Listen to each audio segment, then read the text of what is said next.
தோழமை கட்சி நண்பர்களுக்கும் இந்த வெற்றிக்காக அயராத உழைத்த நண்பர்களுக்கெல்லாம் நன்றியை தெரிவித்துவிட்டு இப்பொழுது உங்கள் பகுதிக்கு வருகை தந்திருக்கின்றார்கள்.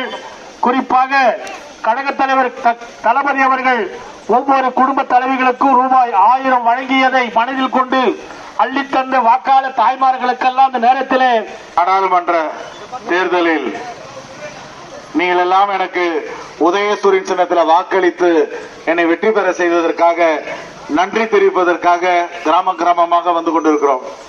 அதன்படி இப்ப அம்பலூருக்கு வந்திருக்கேன். உண்மையிலேயே எனக்கு ஒரு பெரிய சந்தோஷம் என்னன்னா, இந்தியா குடியரசு பெற்றதுக்கு அப்புறமா நடந்த தேர்தல் எல்லாம் நிறைய தேர்தல் நடந்தது, நாடாளுமன்ற தேர்தலும் நடந்தது. ஆனா அத்தனை தேர்தலில் கிடைச்ச வெற்றிகளை விட இந்த நாடாளுமன்ற தேர்தலில் கிட்டத்தட்ட 2.25 லட்சம் வாக்கு வித்தியாசத்துல நீங்க என்ன